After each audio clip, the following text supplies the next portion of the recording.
Apa betul mencium nisan itu ajaran para habaib? Sebaiknya kita menghindari tuduhan tanpa dasar dan juga fitnah.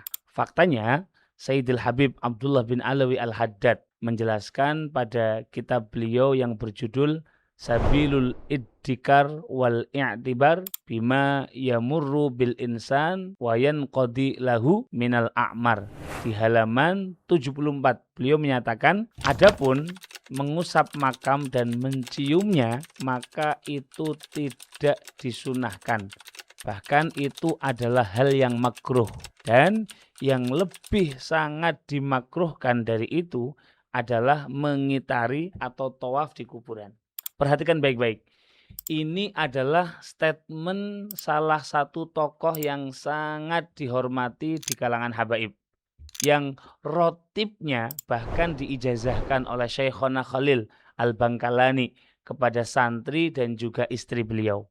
Begitupun Al-Habib Hasan Asy-Syadhili dalam kutipan kalam beliau mengatakan bahwasanya seyogyanya tidak mengusap-usap kubur ketika kita ziarah di kubur. Kami harus memahamkan kalian semua tentang apa yang dianjurkan dari hal ini. Para ulama kami sudah menas atau menentukan tentang hal ini, dan semua keluarga dan guru-guru kami telah mengatakan ini. Kami menziarahi makam guru-guru kami dan tidak seorang pun di antara kami yang mengusap-usap kubur. Bahkan seyogyanya dianjurkan agak menjauh dari makam, sebagaimana ketika kita ziarah kepada mereka dalam keadaan masih hidup. Begitu pula ketika Al-Habib Zain bin Smith, seorang ulama besar yang saat ini masih ada di Madinah, ketika ditanya tentang hukum mengusap dan mencium kubur, maka beliau juga menjawabnya bahwa hukum dari keduanya, yakni mencium dan juga mengusap, adalah makruh, tidak dianjurkan oleh sebagian ulama. Nah, sebagian ulama yang lainnya mengatakan boleh untuk tabarruk dan tidak mengharamkannya. Teman-teman bisa melihatnya dalam kitab Al-Ajwibah Al-Ghaliyah halaman 120 sampai dengan 121. Memang kita tidak menutup mata tentang adanya khilafiyah atau perbedaan pendapat para ulama dalam perbuatan ini. Jangankan makam para wali, mengusap dan mencium makam Nabi pun terjadi perbedaan pendapat yang kuat di antara para ulama. Teman-teman bisa menyaksikan pada video yang pernah kami bahas berikut ini.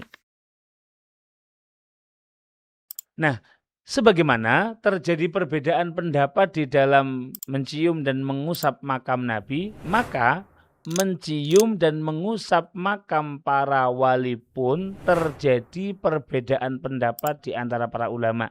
Sebagaimana kita bisa menyimaknya dalam kitab Hasyiatul Jamal ala Syarhi Manhajit Tullab, karya Syekh Sulaiman bin Umar bin Mansur Al-Jamal.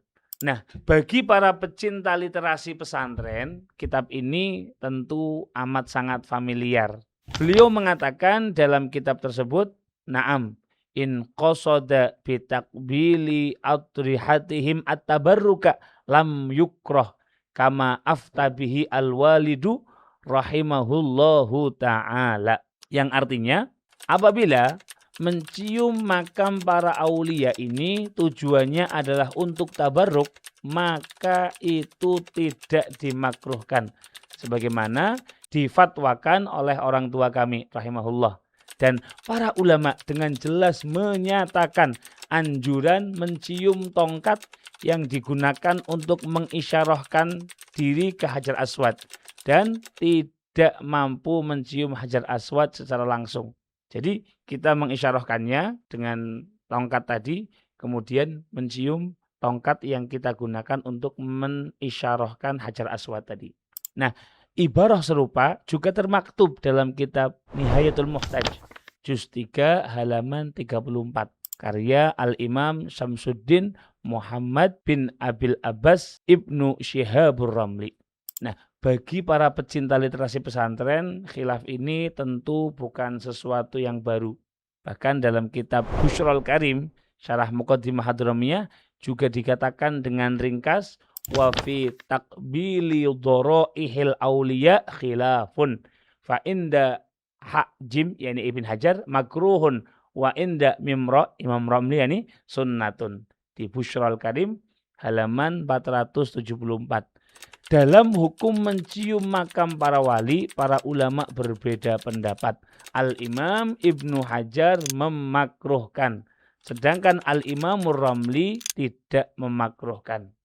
Lalu bagaimana jika kita menemukan video atau perilaku seorang habib ataupun kiai yang mencium makam para solehin? Sebagai seorang yang tengah berusaha untuk adil dan tengah terus berusaha mempelajari ilmu, seharusnya kita memahami adanya khilaf atau perbedaan pendapat para ulama dalam bab ini. Dan seyogyanya kita tidak berlebihan dengan menuduh syirik ataupun kafir. Dan harus kami tandaskan sekali lagi bahwa para pembesar habaib sebagaimana kami sebutkan justru memakruhkan hal ini. Jadi tolong berhenti menuduh bahwa ini adalah ajaran mereka. Pada akhirnya kita harus jujur dan menyampaikan perbedaan ini sebagai hasanah keilmuan apa adanya. Bahwa ternyata sikap kita berbeda. Ada yang memilih untuk mencium, ada yang memilih untuk tidak mencium. Ya, kita saling menghormati satu sama lain saja. Alangkah baiknya suatu perilaku yang keliru di masyarakat seharusnya kita benahi dan kita ingatkan bersama-sama dengan keteduhan dan rasa kasih sayang.